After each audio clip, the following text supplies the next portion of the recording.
আজ বানাবো বাড়িতে মোমো। ভাবলাম চলো তোমাদের সাথে ভিডিওটা শেয়ার করি। দোকান থেকে প্রায় 50 টাকা 60 টাকা প্লেট দিয়ে মোমো খেতে হয়, তাও আবার 5টা, কোনো জায়গায় 6টা এরকম পায়।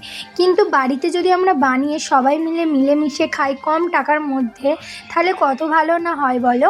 সেই জন্য ভাবলাম চলো আজকে আমরা বাড়িতে বানিয়ে সেটা তোমাদের সাথে শেয়ার করি কিভাবে বানালাম। ভিডিওটা ফার্স্ট থেকে লাস্ট পর্যন্ত দেখো, সবটাই তোমাদের শেয়ার করবো এই ভিডিওটাতে। আমি এখানে চিকেন নিয়েছিলাম 250 গ্রাম, আর আমি দোকান থেকে নিয়ে চিকেনটাকে কিমা করে নিয়েছিলাম। সেই কারণে ঘরে এসে কিছুই করতে হয় না, শুধু একটু ভালোভাবে ধুয়ে নিয়েছিলাম। তারপরে দিয়ে দিয়েছিলাম পেঁয়াজ, লঙ্কা।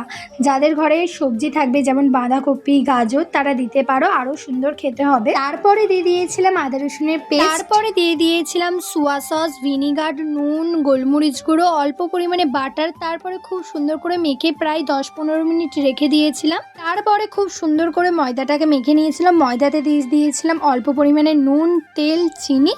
আর যাদের চালের গুঁড়ি থাকবে তারা দিতে পারো, আমাদের চালের গুঁড়ি ছিল না বলে আমরা দিইনি। দোকান থেকে তো প্রায় অনেকবার কিনে খেয়েছো, অবশ্যই একবার বাড়িতে ট্রাই করে দেখো, আশা করি ভালোই খেতে হবে। দোকান থেকে যদি আমরা মোমো খাই প্রায় 50 টাকা 60 টাকা প্লেট, কিন্তু আমরা ওই টাকাটা, যেই টাকাটা দিয়ে আমরা মোমো খাই দোকান থেকে, সেই টাকাটাই দিয়ে যদি আমরা ঘরেতে সবকিছু কিনে এনে বানাই, তাহলে কত ভালো হয় বলো তো। আর এই যে মাংসটাকে আমরা মেখে রেখে দিয়েছিলাম, এটা কিন্তু আমরা ভাজিনি। তারপরে ছোট্ট ছোট্ট করে বেলে নিয়েছিলাম, তারপরে একটু একটু পুর দিয়ে এত সুন্দরভাবে মোমোগুলোকে বানিয়েছিলাম। হয়তো তোমরা অনেকেই মোমো শেপ দিতে পারোনি, কিন্তু কোনো ব্যাপার নয়। ইউটিউবে যাবে, ইউটিউবে গিয়ে সার্চ করবে মোমোর কি করে শেপ দেবো, তোমরা ওখানে অনেক ভিডিও পেয়ে যাবে। আর ওখানের মধ্যে যেটাই তোমাদের সহজ মনে হবে সেটাই তোমরা দেখবে, আশা করি পেরে যাবে। এই যে মোমোর চাটনিটা বানিয়েছি, এটা কিভাবে বানিয়েছি অন্য ভিডিওটাতে তোমাদের শেয়ার করবো। মোমোটা কিন্তু দারুণ খেতে হয়েছিল। টাটা।